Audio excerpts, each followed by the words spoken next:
जी बिल्कुल असां हिन वक़्तु मौजूद आहियूं हैदराबाद में, जिते कोरोना वायरस जे सबबि सिंध हुकूमत लॉकडाउन जो ऐलान करे छॾियो आहे। इन हवाले सां असां हैदराबाद जे कासमाबाद जे रहवासी ऐं जिते दुकानदार आहिनि, उते ईंदड़ वेंदड़ माण्हू आहिनि, उन्हनि सां ॻाल्हि ॿोल कंदासीं। सिंध हुकूमत लॉकडाउन जो ऐलान कयो आहे, इन हवाले सां आवाम जो छा चवणु आहे? जी, मां हैदराबाद जो रहवासी आहियां ऐं उन खां पोइ कोरोना जे बारे में चवणु इहो ई घुरिजे थो, सभ खां पहिरां पंहिंजो बहितर ख़्यालु रखो ऐं घणी गंदी जॻह ते न वञो, घणे काफ़ी महल में विच में न गुज़रो ऐं उन खां पोइ पंहिंजा हथ साफ़ु रखो ऐं पोस्ट लाज़मी पायो। कोरोना वायरस ख़ासि करे चाइना में आहे, हैदराबाद में पाकिस्तान में बि आयल आहे। इहे अचनि वञनि था न, मिक्स थी वियो आहे न, सॼो हैदराबाद अची वियो आहे, कराची अची वियो आहे, पूरी सिंध में हले थो, पूरे पंजाब में हले थो। हिन हवाले सां तव्हां आवाम खे छा था चवणु चाहियो? आवाम खे इहो चवणु चाहियां पंहिंजो वधि में वधि ख़्यालु रखनि। जी जी हा, लाज़मी पाइनि ऐं पंहिंजा पर्सनल हथ धोइनि ऐं पंहिंजो ख़्यालु रखनि, पंहिंजी सफ़ाई रखनि। जी भाई आपने ये मास्क क्यों पहना है? ये कोरोना वायरस की वजह से। कोरोना वायरस क्या है? बीमारी है, सख्त बीमारी है। क्या, कहाँ से आया है? लखीमपुर से। और ये बीमारी आपको पता है क्या है, इसके खतरनाक है क्या? खतरनाक बीमारी है, बहुत खतरनाक बीमारी है। आप अपने पश्तो भाइयों को क्या पैगाम देंगे कि बस इस बीमारी से बहुत ख्याल करो, मुसलमान भाई है सारा, ये बीमारी बहुत ख़तरनाक है, इसके साथ बहुत ख्याल करो। ये मास्क पहनना चाहिए या नहीं आपको? ये पहना चाहिए, हर मुसलमान भाई पहना है। सही कोरोना वायरस आएगा? कोरोना वायरस जेको हिकिड़ो साटो जीअं अॻे जेको पियो 100 साल पहिरियां, त उहो बि हिकिड़ो जेको आहे माना हिन जो क़िस्म, उनखे अंग्रेज़ीअ में कोरोना वायरस चइजे, सिंधीअ में जेको हिनखे साटो खणी चइजे या फेट जी बीमारी जीअं असल में जेको आहे, या ख़तरनाक बीमारी आहे। अगरि जे इन ते कंट्रोल न थियो त माण्हू जेको आहे सो एक्सपायर थी सघे थो। कोरोना वायरस आहे छा, किथां आई आहे, कहिड़ी बीमारी आहे? कोरोना वायरस जेकी आहे माना हिकिड़ो फेट जी बीमारी आहे, जीअं माल में बि हिकिड़ी जेको माना बीमारी पवंदी आहे फेट जी। कोरोना वायरस जेके इहा चाइना मां आई आहे, जेके हिते असांजे पाकिस्तान में बि काफ़ी जेको आहे मिसाल एहतियात तो कयो थो वञे। जे एहतियात न कयो वञे या स्कूल न बंदि कया वञनि हा त कोरोना वायरस ते कंट्रोल न थी सघे हा। उन हवाले सां तव्हां कहिड़ा इक़्तिदाम कया आहिनि कोरोना वायरस जे एहतियाती तदबीर? असां जेको आहे सो शादियुनि में नथा वञूं, असां जेको आहे सो तक़रीबन कंहिं बि महफ़िल में नथा वञूं, असां कंहिं बि दरगाह ते नथा वञूं। असां जेको आहे सो एहतियात तौरु जेको बि कमकार आहे माना जल्दी करे घर में जेको आहे माना वेठा आहियूं, इहो ई असां जेको कयो आहे। मास्क पाण कोन पातो आहे? साईं मास्क जेको थोरो तकड़ हुई, उन करे जेको मूं न पातो मास्क, न त मास्क मां जेको आहे कल्ह वठी आहियां, जेको आहे सो उहो अॼु पाईंदुसि।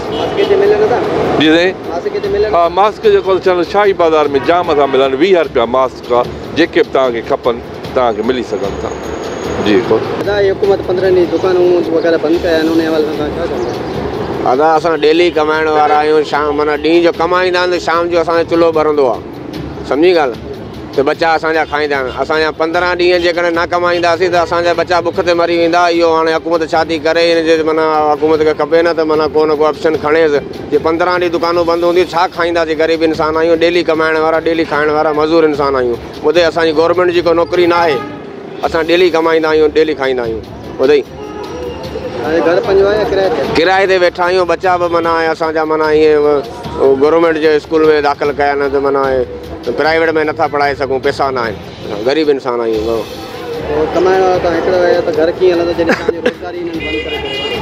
त पोइ इहो हाणे इमरान ख़ान साहिब खे अपील कयूं था त को माना को अहिड़ो सिस्टम करे त जेको माना इहे दुकानूं त बंदि कराए थो, बाक़ी हाणे जेको असां खाईंदा पींदासीं किथां ते असांजी बेरोज़गारी थी वेंदी माना।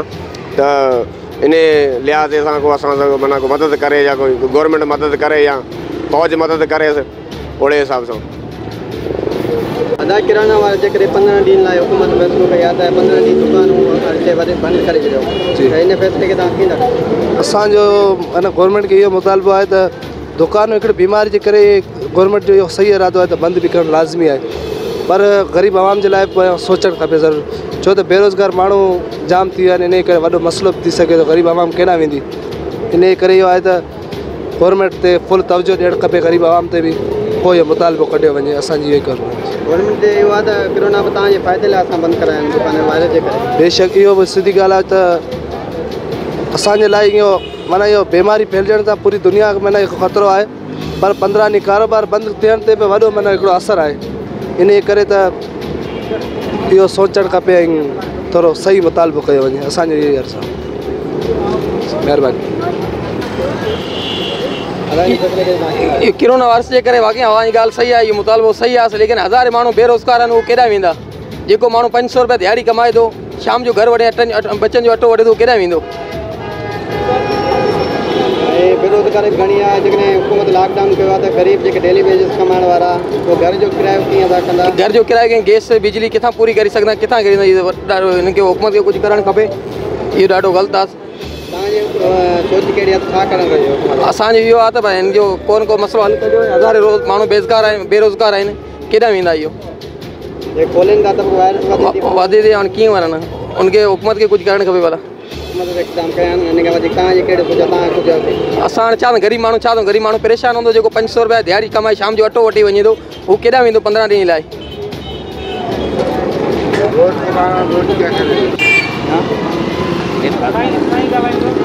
हाँ वाह, कोरोना वायरस जे करे जेको बाज़ारूं सुनसान थी वियूं आहिनि, सभु कुझु शादी हाल ई वग़ैरह सॼो कुझु बंदि थी वियो आहे। असां मिसकिन माण्हू आहियूं ऐं रोज़गार जी उहे बि कमी लॻी पई आहे। वरी जो हीउ सिस्टम आहे त किथां गुज़र सफ़र हलंदो? होटलूं सभु कुझु सिस्टम सॼो बंदि लाग थी वियो।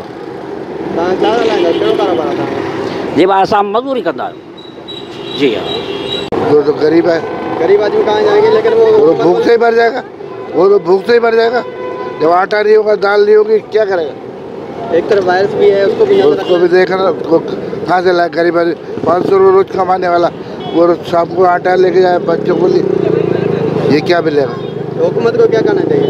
हुकूमत को कार्रवाई करनी चाहिए, इसके लिए अच्छी सोच।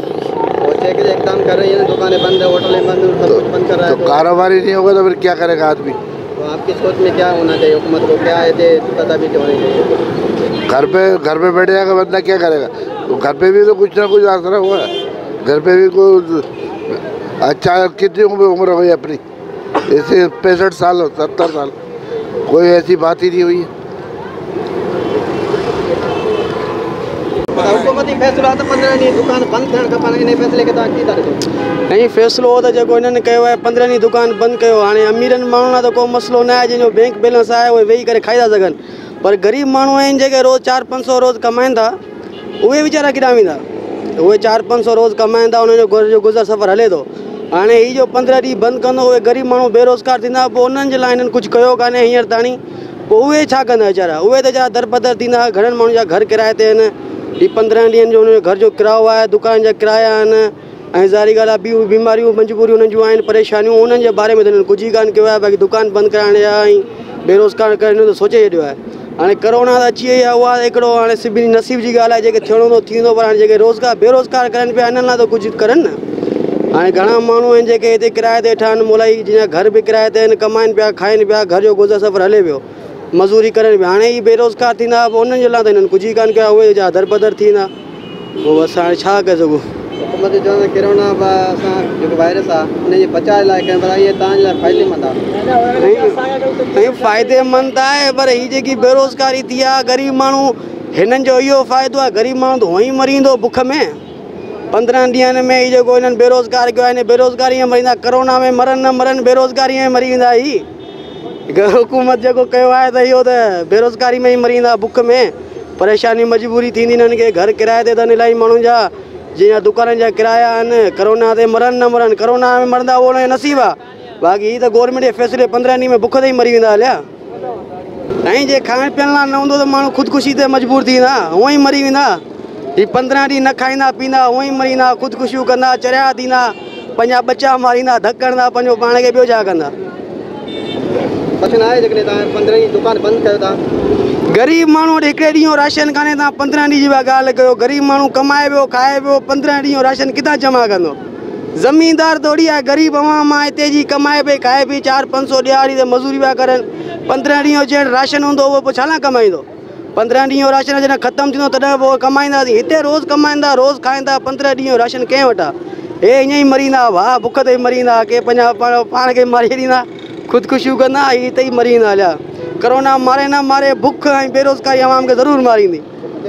बुख ते उहे चिता थींदा, बुख ते अवाम चिती थींदी, जेको आहे उहो ई ख़ुदकुशी कंदी, चरी थींदी। करोना मारे न मारे अवाम पंहिंजो पाण ज़रूरु मारींदी। अस्सलाम वालेकुम जी आली मदद। अदा ही कहिड़ी हुकूमत आहे जेको इहा कोरोना वायरस जे करे मस्जिदनि में निमाज़ूं बंदि, हर शइ बंदि, हर सिस्टम बंदि। अल्लाह जो ख़ौफ़ या अल्लाह जो डपु न आहे, बाक़ी हुकूमत आहे ग़रीबनि जा कारोबार हर शइ बंदि कराईंदी पई वठे। इहा किथां जो इंसाफ़ आहे? इहा इमरान ख़ान जी हुकूमत न आहे, या इनखे बंदि कराइणु खपे, हुकूमत खे ख़तमु कयो। साईं आवाम जे फ़ाइदे लाइ कहिड़ी शइ आहे? आवाम जो ही कारोबार ही सभु हर शइ सत्यानाश थिए पियो, आवाम खे छा हुकूमत खाराईंदी छा? हीअ हर को दुकान ते हिकु हिकिड़ो माण्हू ईंदो आहे कि हिन दुकाननि ते 50 माण्हू थोरी बीठल आहिनि कंहिं बि दुकाननि ते। जेको माण्हू कारोबार किथां कंदा, माण्हू किथां खाईंदा? डेली 500 कमाए 500 खाए मज़दूर, उहो केॾांहुं वेंदो? हुकूमत खे न इमरान ख़ान जी खे वञणु खपे। इमरान ख़ान गो।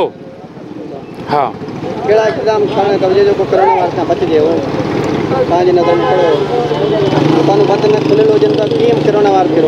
अदा अल्लाह जो त आहे न, अल्लाह जे मस्जिदनि में वञे, दुआ घुरिजे, हर शइ आहे उते। अल्लाह जो त निज़ाम त आहे न।